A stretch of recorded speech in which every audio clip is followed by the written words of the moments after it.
In this conversation, selling a unique South African brand, Juanita Khumalo is with us, brand manager at Dark and Lovely. A very warm welcome. Thanks for talking to us today. First of all, more details on the brand itself and the market demographic that you're trying to penetrate. Okay, Dark and Lovely is actually a brand predominantly aimed for ethnic consumers, and the whole purpose of it is actually celebrate African women. And as you can see in South Africa predominantly, there aren't a lot of brands which actually do that cater for ethnic brands or ethnic hair care.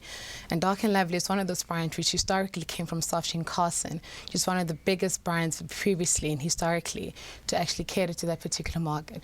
So we're all about celebrating African women. We encourage women to embrace their natural hair and actually help them bring out the better versions of themselves. So fundamentally, it's a hair care aimed at helping women become the better versions of themselves. Juanita, how are the needs of that market changing, and how are you having to cater to those changing needs? Firstly, it's one of the most dynamic markets to actually cater to, because one thing about South African women is that they're extremely diverse and they actually have different needs, and they're actually very pedantic. They actually know what they want. If there's one thing that South African women pride themselves with, it's their hair. And if you didn't notice, the average South African woman changes their hair approximately 8 to 9 times in a year. And that's a lot of hair changing that goes on. So their needs are constantly changing, trends are constantly changing, and one of the latest trends, if you haven't realized, is the trend of natural hair, whereas women are starting to process the hair less and less.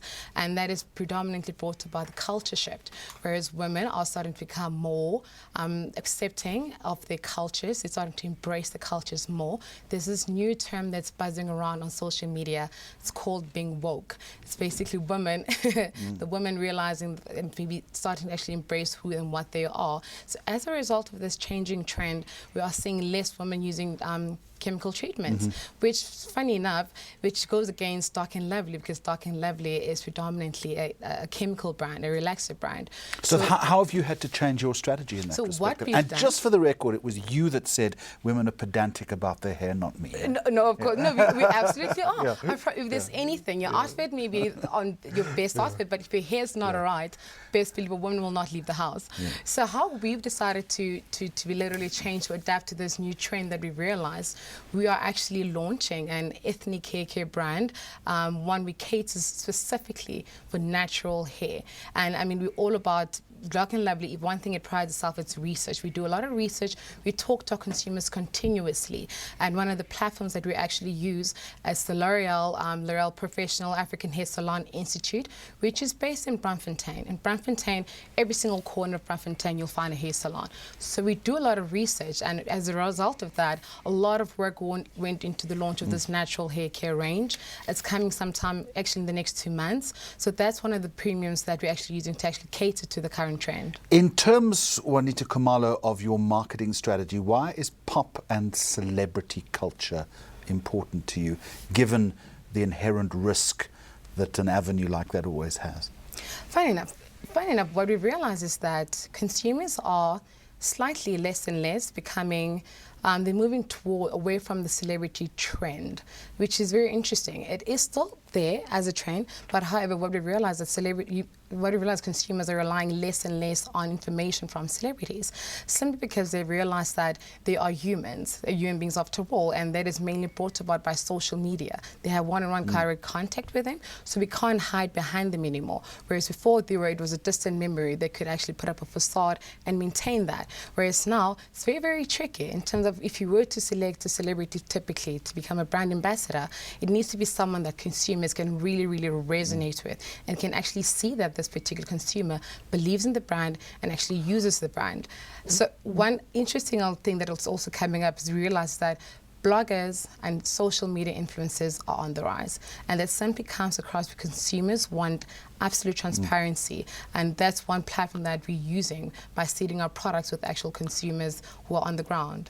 But you're not saying the celebrity dynamic is dead, though? We're not saying it's dead. As long as that person or people that you choose remain authentic? Remain authentic, 100% authentic, and should be transparent as well, and should truly resonate with the brand.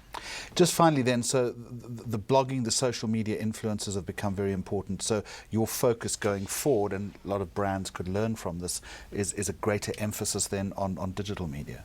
Absolutely. I mean, what we realize is that digital media is becoming so important that majority of what's happening in terms of trends, people go to social media for that. If I want to find out what's happening on television, what do? They go to social media, see what's trending. They want to become a part of that. They want to become a part of that trend. So you go on social media typically to find out what's happening in terms of what's playing on television. And if you want to find out what's happening with brands, they are the first point of contact. And what brands, a few brands have realized that typically like Nike, they have really done well in terms of tapping into the current consumer. One of the latest offerings is actually the customization of their sneakers. So they're tapping into the notion that they're tapping into what's happening right now about consumers being more pedantic about what they want. They're very self-expressive. They're very individualistic, and they're tapping into that typically. Appreciate the insight. Juanita Khumalo, brand manager, Dark and Lovely. Thank you. Thank you very much.